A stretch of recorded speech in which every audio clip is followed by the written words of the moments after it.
So it's time for our last panel of the day. Thank you for that very interesting talk, and I believe that Mr. Jones is going to be at our reception afterwards if you all have more questions for him. I could introduce my friend Dennis in one sentence and just say he's done it all and sit down, because that's about it. He's done business as Executive Vice President and Chief Sustainability Officer of Smithfield Foods. He's done government as Director of our Virginia Department of Environmental Quality and working as an attorney in the Attorney General's office. Charitable Foundation, President of the Smithfield Foundation. Academia, immediate past Rector of Virginia Tech. Board of Visitors. And extraordinary volunteer, because he has been anything from a member of the Chesapeake Bay Commission, past board chair of the Virginia Chamber of Commerce, current chair of Virginia Forever, which many of you all are familiar with, an environmental organization that has members from both businesses and natural resource and environmental groups. He thus is our ideal moderator, since he's worn all these hats, to talk about resilience planning in the private sector. And we're very excited about this, because we started the day saying that we don't have the business sector voice at the table enough. So Dennis, you're here to take care of that for us. Thank you. Thank you. If I could ask our panel members to come join us up front, that'd be great. Good afternoon, everybody. Thanks for hanging in here. You know, I'm the guy, if you look in your program, I'm the only guy that has a black and white photo. And I was trying to think about why is that? What could happen? And maybe it's because I'm one of the few who remember Brownie cameras or something like that. Or maybe the Policy Center is sending me a message. I'm not sure, but I appreciate you guys having me here today. As Elizabeth said, I've been around. I've done lots of different things, and on all sorts of policy debates that I have been involved with, I've seen the perspective of everybody. And I use that actually in my analysis of problem solving, which is what do people think? If you leave somebody out of the discussion, you've left them out of the discussion, and you don't get to move forward. I really appreciate the center's inviting a business panel here. It doesn't happen much at all, to be honest with you. People in policy circles tend to gather and have a policy discussion about policy things, and they talk about policy, and the business community would like to be involved in those, but they also are actively doing things, and you can learn a lot from just listening to them and what makes them tick. One of the earlier panel members said, boy, I wish I could engage the business community in where I am. Boy, wouldn't that be nice? And let's work on that over the next 3-4 years. And the answer is ask them. It's not hard, just ask them. So go to your Chamber of Commerce or your local business leader and ask them to participate. I've often found in policy discussions that while people are trying to decide what they ought to do and how they ought to do it and how they ought to form the solutions that they're working on, all very noble goals, that the private sector has already begun. They've already been quite active in what they are doing without talking much about it, because there's a business need and a business reason. We have representatives here from 3 businesses that are critical not only to this part of Virginia, but really to this whole area. And I want to introduce them to you in just a moment. What we're going to do is have 5-minute discussions from each. I'm going to have them come over here so you can see them before we get lost down here on this table. Then we're going to have a discussion. Then we're going to open it to you for some questions, and we're going to end it with the always exciting lightning round, which will, you should hang in there for that. Today we have with us Jason Erickson, who is a manager of power generation and environmental compliance with Dominion Energy. We have Shannon Murphy, Director of Support Services from Centara Norfolk General Hospital, and Jim O'Brien, Director of Facilities, Newport News Shipbuilding. So we have 3 businesses that can't go down, that cannot call in sick. And so we're anxious to hear from them how they handle this sort of thing. So I will start with, let's see here. Who goes first? Jason. Jason, you go first if you could tell us a little bit about Dominion. All right. Well, I appreciate the opportunity to speak here today. I'm Jason Erickson. I'm Environmental Manager for the Power Generation part of Dominion Energy. Power Generation Group's responsible for building and operating all of our electricity generating stations. So that's all of our nuclear facilities. We have 4 nuclear facilities across the fleet, including the Surrey Power Station, which is just across the river here. We have coal, natural gas, and oil units. We have a renewable fleet, which right now is primarily our solar fleet, but that's growing substantially. We're currently the 4th largest utility-scale solar operator in the country, but we have commitments to increase that substantially by 2022. So it's a big part of what we do now. We've also recently announced the largest offshore wind project in the country. So that we have a pilot project that's beginning, that'll come online in 2020. And then that large offshore wind project will come online 2024 to 2026. And so that's a large project. We're moving towards renewables, and it's a big part of what we do now. My role is I coordinate all the environmental compliance professionals who support the construction and operation of those facilities. I've been with Dominion about 10 years. I've supported the power generation part of the company, but I've also supported the power delivery part of the company. That's electric transmission and distribution. And so over those 10 years, having an opportunity to see a fair amount of what Dominion Energy does, I've seen a real increased focus on resiliency, and particularly as it's part of our larger sustainability initiative and our push to be one of the most sustainable companies in the country and one of the most sustainable utility companies in the country. So I look forward to having an opportunity to share some of that with you today. Great. I think I have another slide, Oh. if you'll let me have it. Oh, do I have a clicker here? Oh. Am I doing okay on time? Yeah. All right, I just wanted to give an overview of Dominion Energy's footprint today. We operate in 18 states. We have electricity generation, distribution, and transmission here in Virginia and North Carolina. We have similar operations in South Carolina beginning this year. We purchased a company.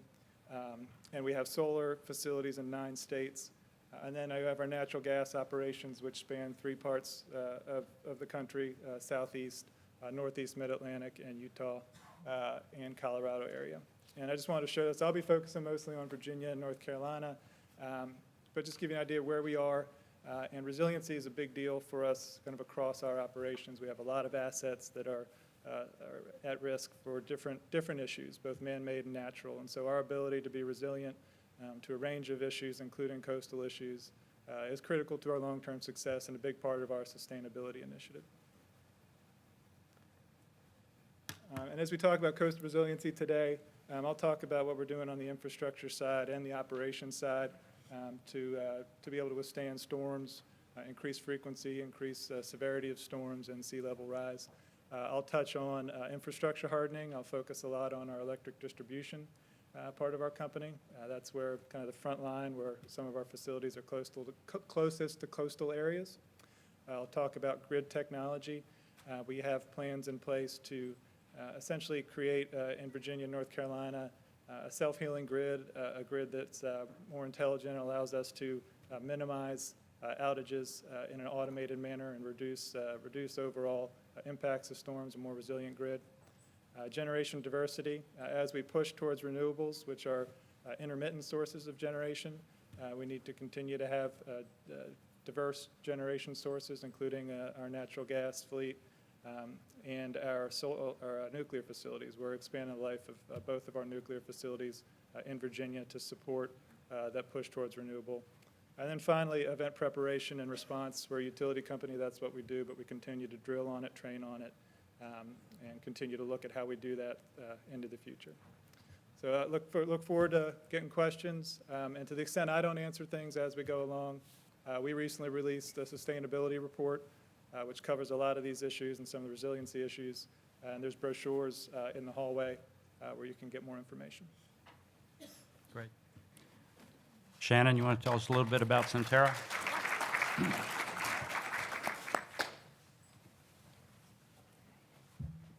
Just see if it's, oh, all right, go back one. So, hi, Shannon Murphy, the Director of Support Services for Centerra Norfolk General Hospital. That's essentially the equivalent of Director of Operations. So I manage the day-to-day operations of the hospital. My background is has been in healthcare, some in health policy, some in public health, but primarily in the hospital realm, and operations is really my passion. Prior to my current role, I was working on construction and did a significant master facility project, which I'll talk about a little bit today at the hospital, which had a large resiliency component.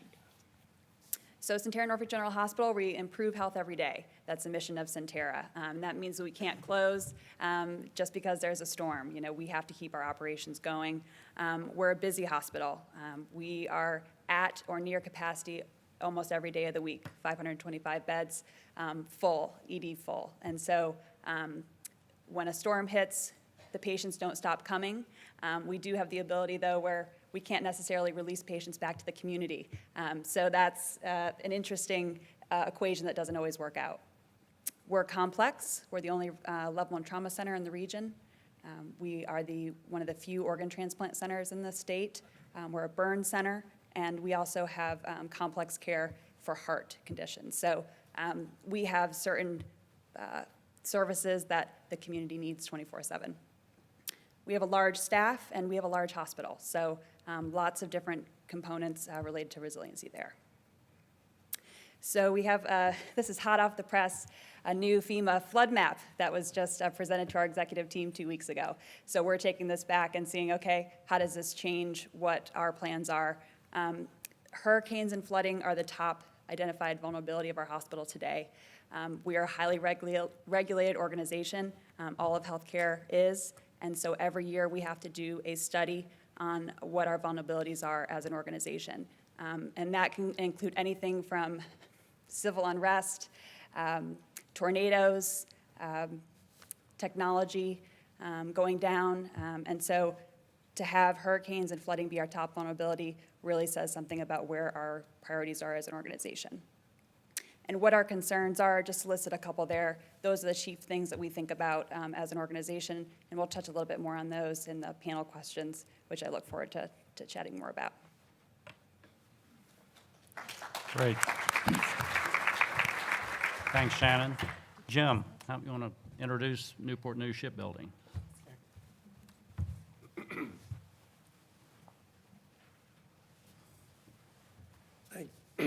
Thank you. Excuse me, I'm a little sick.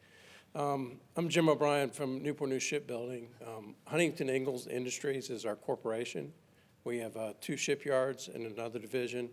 Newport News Shipbuilding is a division of Huntington Ingalls Industries. Our other sister shipyard is near New Orleans in Pascagoula, Mississippi. That shipyard, as you know, or that area, as you know, went through Katrina in 2005, and we've been involved with their not their recovery efforts, but the efforts that they've had since then to rebuild their shipyard. I've been down there and I've learned from them how they've recovered from that shipyard. Their front gate of their shipyard was 7 feet underwater, so they essentially had to rebuild their entire shipyard, and they've done a great job and recovered from it well. So we learned a lot from that. And I'll show you a map here of what we look like in Newport News. So Newport News Shipbuilding, the sector of Huntington Ingalls Industries, we are the sole supplier of United States aircraft carriers. So every time the president says, where's the nearest carrier, he's talking about one of ours. We've built every one, and we continue to build them. We're one of 2 builders that build the nuclear-powered submarines, other builders in Groton, Connecticut. And we're the exclusive provider of refueling services. An aircraft carrier today lasts 50 years. After 25 years, it comes back in and we refuel it. We're the only company that can refuel the carriers. We also support the fleet. Since we're the sole provider and builder of the aircraft carriers, we own the design, we have the expertise and the engineering, so we have teams that are constantly supporting the fleet anywhere in the world when they have an issue. The new class of submarines that you may have heard about, called the Columbia class, is being built in Connecticut, but we're building major modules of that submarine ourselves here in Newport News, and we'll be shipping those up to Connecticut to put that class of submarines together. We are the largest industrial employer in Virginia. That slide is outdated. We're up to 25,000 people now in Newport News. We should peak next year. We're still hiring. We just had a hiring event last Saturday where we had turned people away. A lot of people are looking for jobs, and we're hiring a lot of people, so that's a good thing. Now, our concern is we're right on the waterfront. We have a lot of assets there that we have to protect. We have 550 acres there on the waterfront. And I'll talk a minute about what we're doing from a resiliency perspective. So that's our shipyard map. The blue area is a 100-year flood line. So you could see that we are concerned about the future and with that flood line. The interesting thing about this map, most of that blue area you see there is land that's been added. The shipyard was first opened in 1886, and this middle part of the yard is where we first had our first dry dock and our first couple of piers. Since then, since 1886, we've added land. We've filled in the James River and added more land, and it's not a coincidence that that's where our flood areas are. I know Norfolk has done some analysis on that too, and you can see where you go fill in the river, it's eventually going to want to come back to where it used to be. So that's what that map reflects there. But because of this, and we know this, what's on your right is the newest part of the yard, and on the very far right are brand new facilities. You can't see them in this picture, but we're building brand new facilities to build the Columbia-class submarines. And those new facilities and the infrastructures are associated with them. We're building them elevated. So we have everything that's being built above that 100-year flood level. So even though we're in that flood zone, we're still building things high enough so that we'll be out of it. So all of our new facilities are doing that. Next year, we're coming up with we're developing a plan that's going to lay out all the new buildings that we're putting in and the old buildings we're taking down. So as we take buildings down and we put new buildings in, we'll be building them higher, we'll be putting the infrastructure in place higher, and we'll be ensuring that we can meet the future. I currently work in a building that was built in 1890. So I'm putting my building on the list to come down soon, and we'll be building many more new buildings. With the utilities that we have, every time we upgrade utilities, we'll build them higher, we'll build them on platforms. We have permanent emergency diesel generators and fire pumps stationed throughout the yard. We put them on our high ground so that we can use them in case of emergencies. I'll talk a little bit more about that during the panel. And we have a lot of dry dock. We have a dry dock that was built in 1886 to 1890 in that time period. So it was built with the pumps down low, below the water level. So we have infrastructure that we have to be concerned about, that in the future we'll be making investments to ensure that equipment comes above ground. So I'll talk more about the other things when we get to with the panel. That's great. Thank you.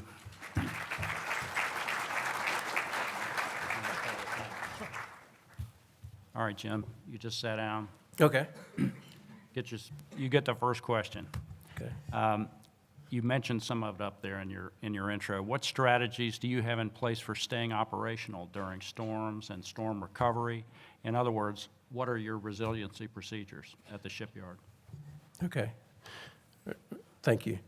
The strategies we have in place are, I mentioned with our diesel generators. So we have a lot of assets at the pier in our dry docks. So this year was the first year that we've had every dry dock and every pier full. We're peaking. We have many submarines in there and aircraft carriers. So we have to protect those assets because they're nuclear powered. Nuclear power requires electricity so that you can cool it. The most important thing about nuclear power, as my friends at Dominion knows, you have to keep it cooled. If you have an issue, if you lose power, then you're going to have coolant. So we place diesel generators throughout the yard on high grounds, and we we deploy those diesel generators to critical areas whenever we have a storm that we know is approaching like a hurricane, or whenever we have one that's one that comes up rapidly. So our primary means of preparing for those type of events is procedures in place that place diesel generators at buildings and at locations for our assets to protect them in the case of losing power. I will mention that Dominion's been great about providing us backup power sources. We now have an alternate source of power to the peninsula. We were a very big proponent of that when the new power line got put across Skiffs Creek, because now that gives us 2 sources of power to the peninsula. Having 1 source of power to our shipyard with those assets had us in a dangerous situation. Or not a dangerous, but a situation we didn't desire. So our primary means of combating storms is to be prepared for backup power, and then we do recovery efforts after that. Great. Shannon, how about you? How does Centera Norfolk General Hospital prepare for storms? So for us, it really starts with our community partnerships, which we've been building. It seems each event, each storm, we build a new partnership, and that makes us more prepared for the next one. And so that can go anything from home health agencies, which prior they may all close until the storm is over. That poses a problem where patients can't leave the hospital without home health. It may be the transportation system. So a good majority of our frontline staff take public transportation. If that closes down, which it does when the streets are flooded, that means that we can't get staff, critical staff, to and from our hospital, and we bring them in and they have to shelter in place until the storm's over. So being able to have those partnerships where we have a direct line of communication and can make plans together is really one of our key assets that we have as an organization.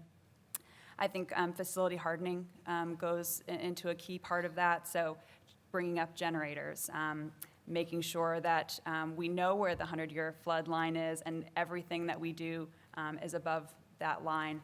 And then being able to pull in resources. So the more advanced notice we have of flooding, the more we can predict what our tidal flooding looks like, the better we can assess our resources. And whether that means staff, we recommend that if you don't think you can get home and you can get back, we'll provide a place for you to stay. That means ordering up supplies to be able to always have 4 days on hand if we think a storm is coming, or if we think there'll be accessibility issues, and just making sure that we're ready to withstand a storm or withstand a condition for a certain period of time until we can get more resources. Okay, great. Jason, how about Dominion? What's your strategy for upgrading electric delivery infrastructure and operations to address resiliency? I'll talk about 2 kind of complementary programs we have for our electric distribution infrastructure. And our electric distribution infrastructure, electric transmission are the big lines that go from power stations to substations. Distribution is what takes electricity from substations into neighborhoods, into homes. So on our electric distribution infrastructure, that's what's a lot of times closer to coastal areas, could be in lower areas. So 2 programs. One is our Strategic Underground program, and the other is our Grid Transformation Plan. Strategic Underground program began in 2014, and we take, through this program, we look at all of our tap lines, and these are the lines that go from our largest distribution lines into the neighborhood, so it takes electricity into neighborhoods. We look at all those over a 10-year period and identify those that have had the most outages, so the most times electricity's been out. And we strategically put those underground so they're less susceptible to outages. We've been doing that since 2014, and in that 5-year period, we've put about 1,200 miles of those tap lines underground, about 3,600 individual tap lines. And that obviously helps the folks whose lines those are. They see more reliable service, but it also helps recovery times across our system. By removing those most outage-prone lines, we can get to other areas faster and overall see a reduction in recovery after significant events. And we continue to operate with that program. We plan to underground up to another approximately 3,000 miles in the coming years, and anticipate that we could see a significant reduction in recovery time if we do all that work, up to 50%. And the other program is our grid transformation plan, and this is part of legislation that became active in 2018. And our grid transformation plan has a lot in it, but a couple things specific to resiliency that are relevant to this conversation. We have new standards for how we build our main feeder distribution lines, and those are the larger distribution lines. So we have more sturdy standards for new construction. We also have plans to rebuild some of our most outage-prone main feeder lines. So again, we'll be reducing outages through that program. And then also, and I mentioned it in the intro, we have plans to put technology on our grid to create a self-healing grid. These are sensors, switches, communication equipment that allows us to isolate issues as they occur, and where an outage might have affected a large area of line, we can isolate and route flows, electricity flows around outage areas. Again, reducing the number of outages and reducing the severity or the number of people impacted by an outage. So those are kind of two programs on the distribution side that work towards our resiliency efforts. Okay, great. I've had Dominion crews in my neighborhood burying lines. Yes. I should worry, right? Is that what that means? I think you should be happy. Oh, okay, I'm happy. All Yep. right, that's good. Shannon, I'm going to come back to you, okay? What Jason just talked about was keeping things running. How do you keep things running? How do you guys keep things running at Centerra? What strategies does the hospital use to maintain clinical operations during the times of flooding, tidal flooding or storms? And how do you pay for it? So I touched a little bit on the strategies in my past answer, but I didn't touch on how we pay for it. So maintaining clinical operations is our mission. And so it's not a separate bucket of money that says this is what we use to spend on resiliency. It's truly a part of our operations as, you make decisions every day. Are you going to buy this clinical piece of equipment that you need, or are you going to, do this facility project that raises up your generator? And so we do everything based on risk. And so we put those things side by side. And it's really not something that's separate. It's incorporated into all of our plans, especially when you talk about construction. So we recently did a master facility plan construction project. Planning started really back in 2009. We're finishing it in 2020. But some key components of that plan, while it was the right thing to do for the clinical needs, while it was the right thing to do for our facility, it also had a key resiliency component. One of those things was our oldest building is from the 1950s. It was built with a basement.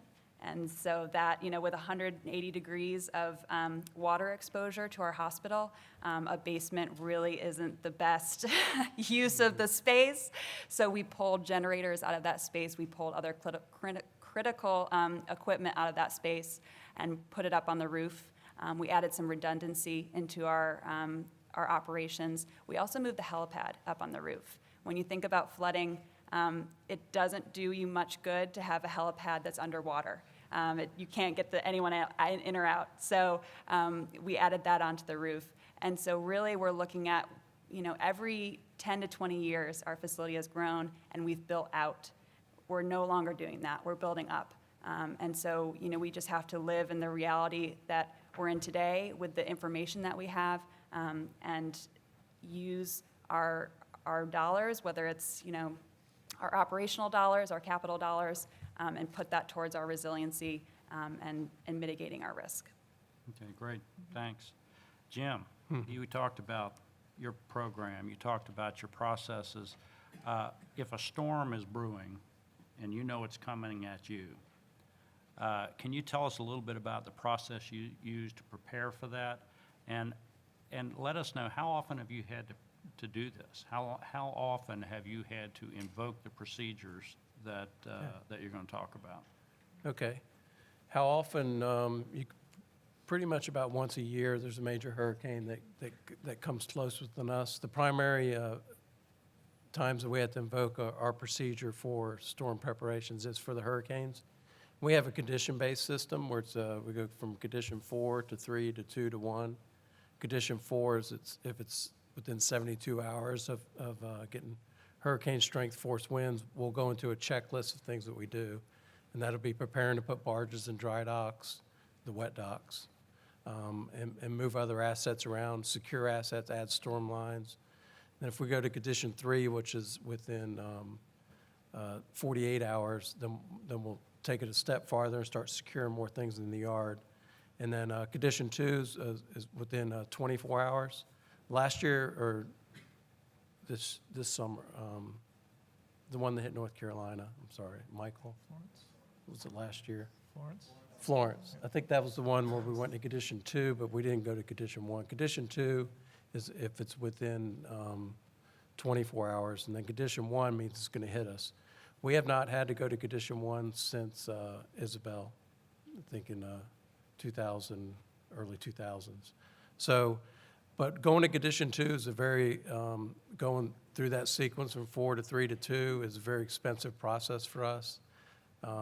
Moving things around, getting generators in place and getting ready for it is quite a major event, which we start about a week ahead of time, and then it usually takes us about a week to get it into condition where we're ready for a hurricane.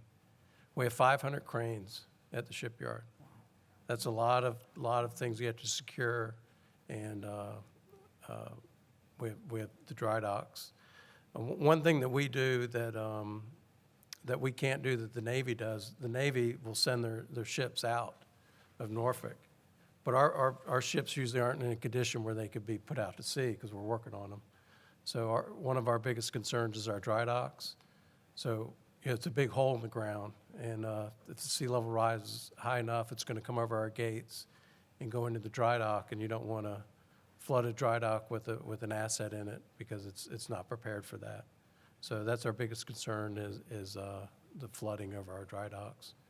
So what we'll do for preparation when we get to condition, probably about 3, is we'll put blanks on the holes in the ships that are in the dry docks so that if it does flood, it won't flood the ship itself. So those are the preparations that we do as we get ready for a major event like that. Jim, can I stay with you just for a second on a follow-up question? You mentioned the Navy. Obviously, that's who your primary customer is. Are you able to work with the Navy to ensure their assets are protected to their standards? And do your standards and the Navy standards conflict? Yeah, that's a great question because the assets that we're building don't belong to the Navy yet, but they have a crew that's on board that operates the systems as we're bringing them to life. So it's a joint venture with them. So we have to ensure that what we're doing satisfies their needs too, their standards.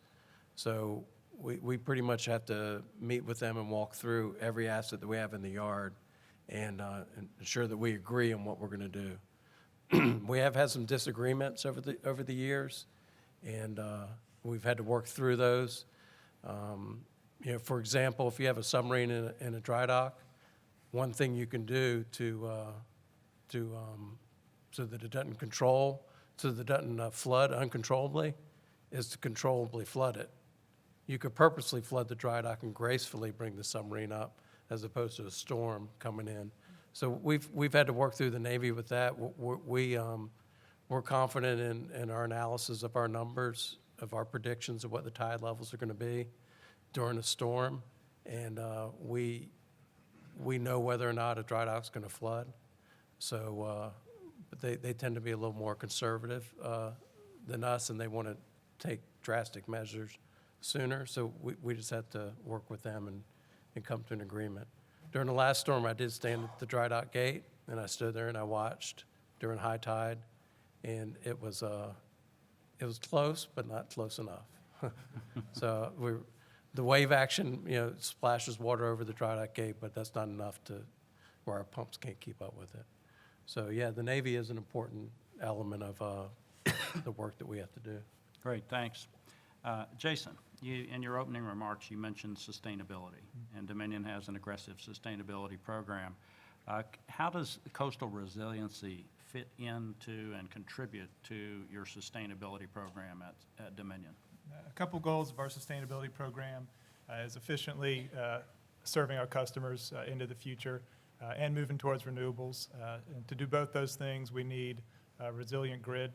So we need a grid, as I mentioned, that's going to, what we're doing to keep our grid up to resiliency standards now, but we also need a grid that's going to support the intermittent flow of renewable energy.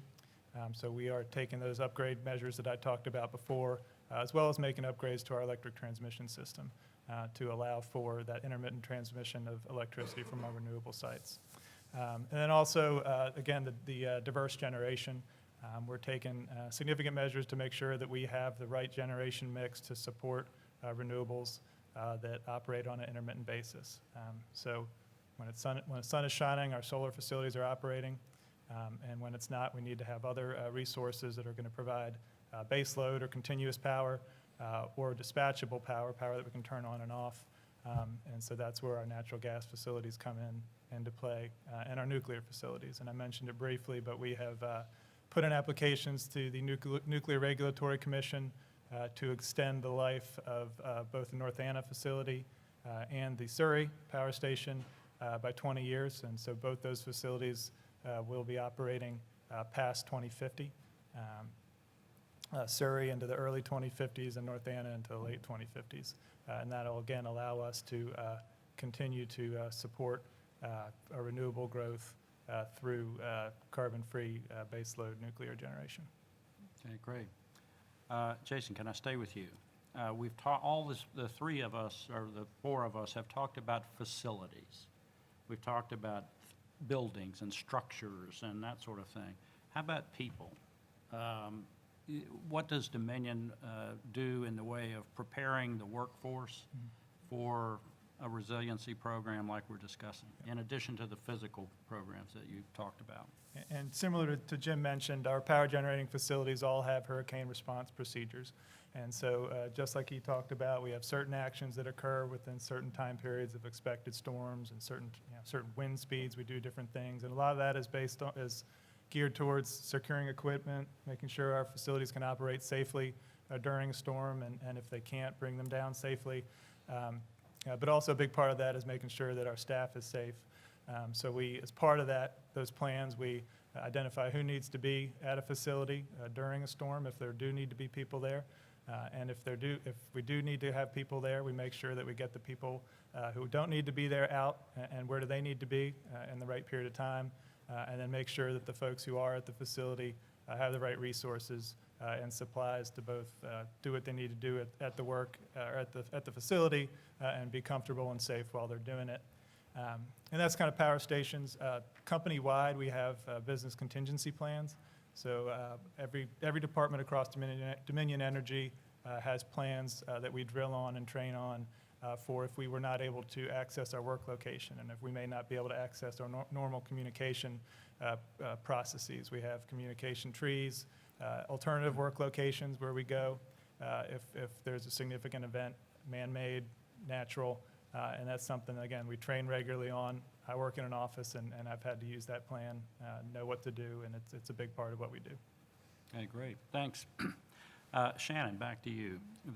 You told me that the hospital and Centera Norfolk General Hospital is completing a major master facility project. Is that right? A major master facility project in 2020.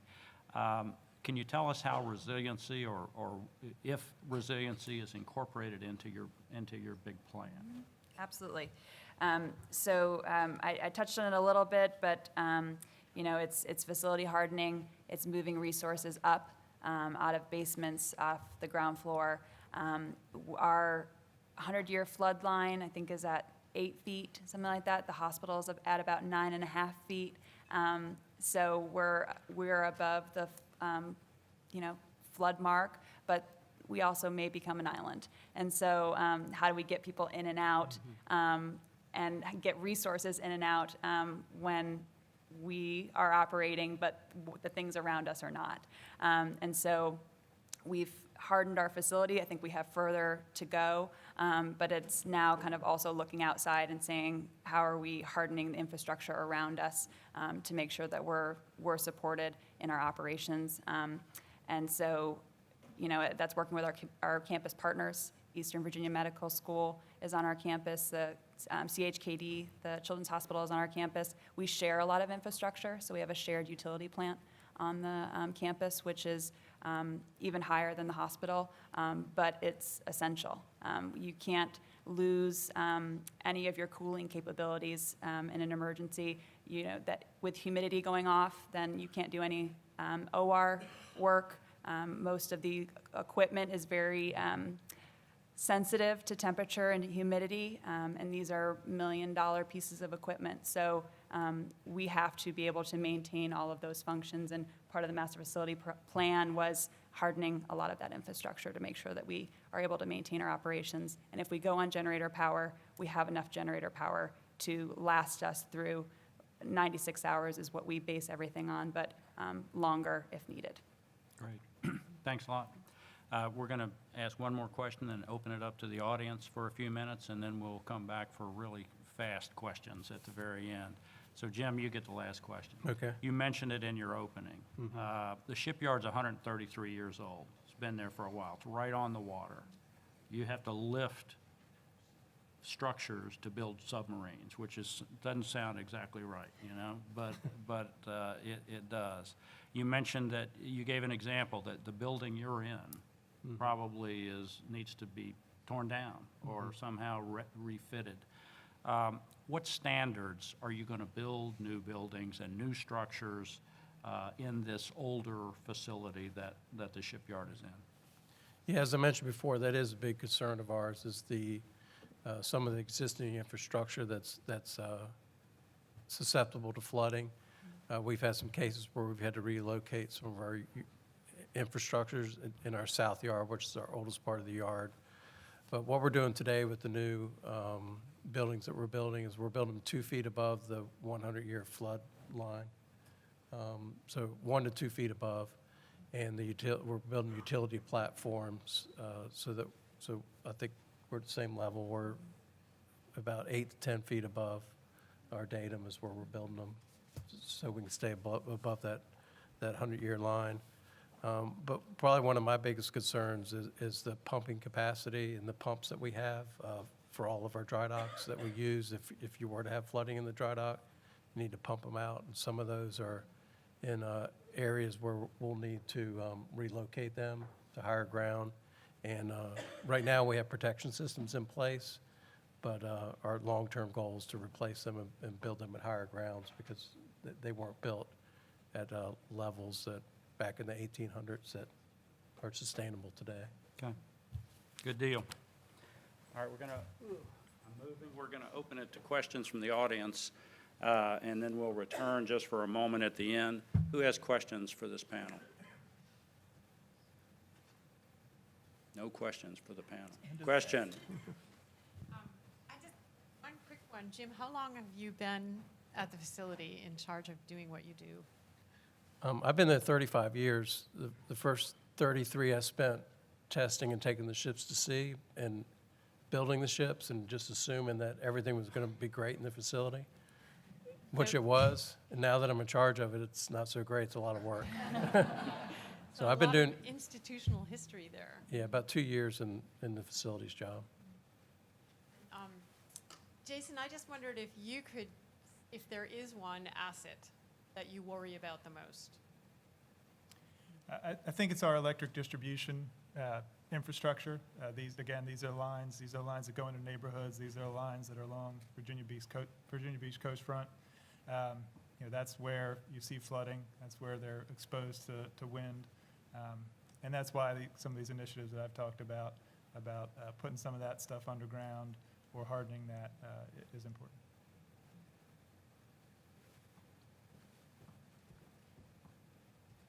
Uh-oh, keynote speaker has a question. I've learned a lot today, and I want to learn some more. Jason, it's a utility question. So I understand that as far as renewables go, that the cost has come down a lot for generating renewable power, particularly wind cost has come down a lot. But I didn't hear you mention any wind assets that you have. And when do you think battery technology will advance to the point where you guys could be a majority renewable? So on the wind, we currently have one onshore wind asset that we're a combined partner in. That's in Indiana. we are moving towards offshore wind, and so that's where we're putting a lot of our energy, is offshore. And again, it's the largest, the project, we announced it in September.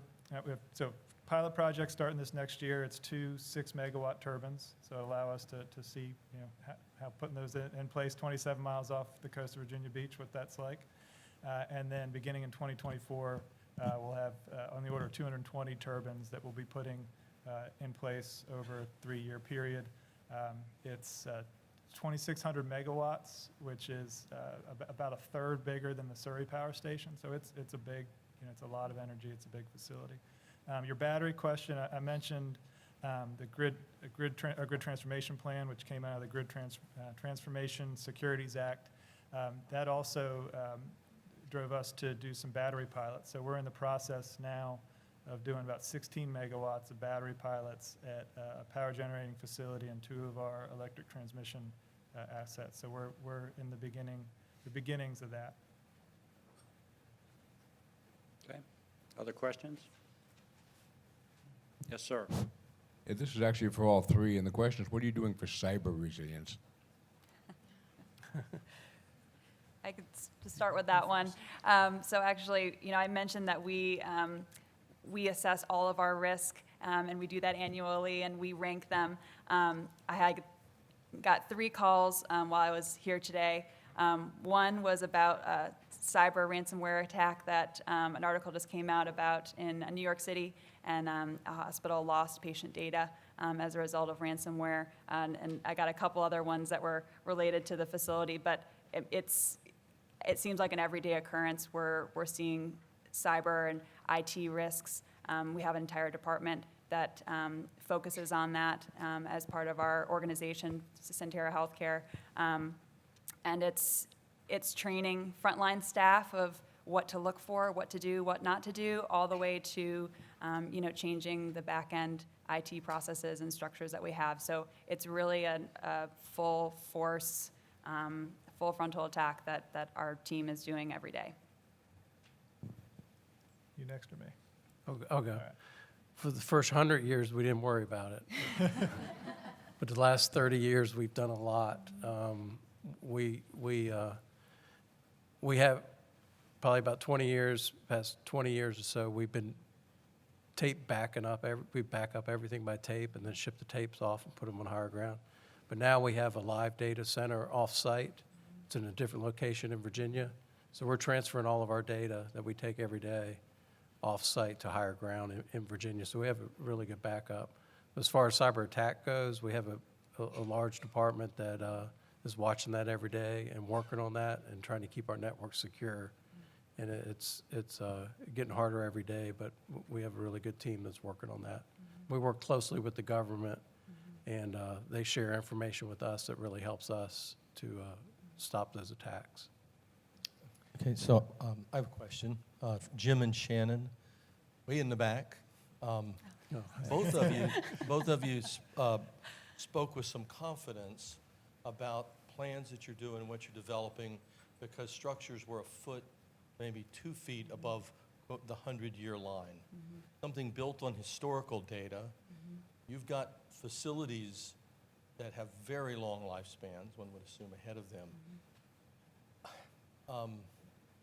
In a situation with accelerating sea level rise, not linear sea level, not easily extrapolated directly from past data, can you comment in terms of, as you're building to that, what are you thinking about and planning about the next level? Because that, quote, 100-foot line is not going to stay where it's at, certainly in the lifetime of yours, and none of those assets, or at least the lowest of those assets, don't sound all that high to me, being a foot to 2 feet above the 100-foot flood line.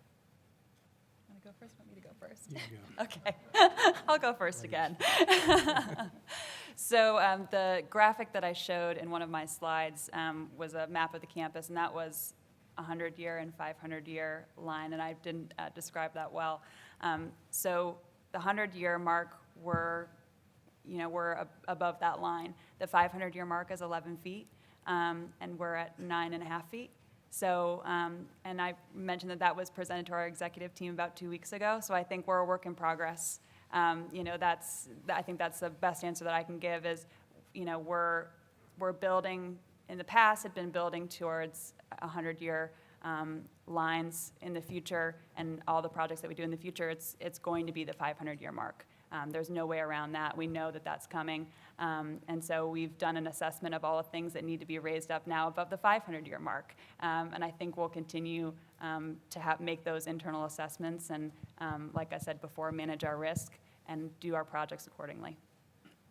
Yeah, we have the exact same flood zone map up there, and we have a 500-year line also that we have a lot of, some of our more critical assets that aren't like the major big buildings that we're building, that we're putting on the 500-foot line.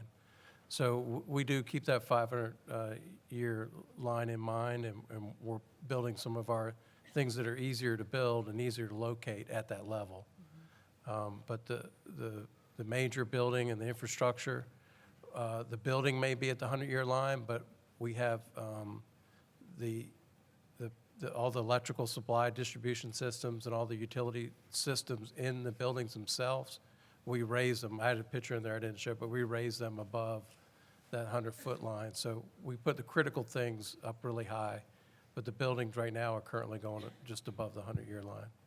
Okay, we're at the end of our time. Thank you. And we're going to do 15 seconds each on these, all right? And I'm going to do like this, make you hurry. You heard a lot today from other panels about money. All they talk about is money. How are we going to get the money? Money, money, money. Are you waiting for the city, state, or federal money to upgrade and protect your facility from sea level rise? Jason? We're a regulated utility, so we work with our customers, our stakeholders, government, and our regulator, State Corporation Commission. So we're putting these things in our plan and working with them to make sure it's responsible. Okay, Shannon? We have to maintain clinical operations, so we can't wait for money to come. We have to have that ourselves, but we welcome partnership, and I think that's really the opportunity. Jim? We're not waiting. We're using capital. We're a private company, so we go to our board of directors, and we get capital every year, and we're investing that capital for these projects. All right, we're going to come back this way. Jim, staying with you, what climate change impact does your company fear the most? I would say getting our workers to and from work is critical to us. I mean, you know, we can have a nice facility, but if we can't get workers there, it's not going to help us. So I'm concerned not only about our area, but the region. Shannon? I would echo that. You can only ask staff to sleep on the floor so many times before they stop wanting to work at that facility. So getting them to and from campus. And I'd say, you know, impacts to our customers, that impacts us. And so where we serve an area like Hampton Roads, that's concerning, where we have critical folks we serve that have those issues. Great, thank you. Let's thank this business panel.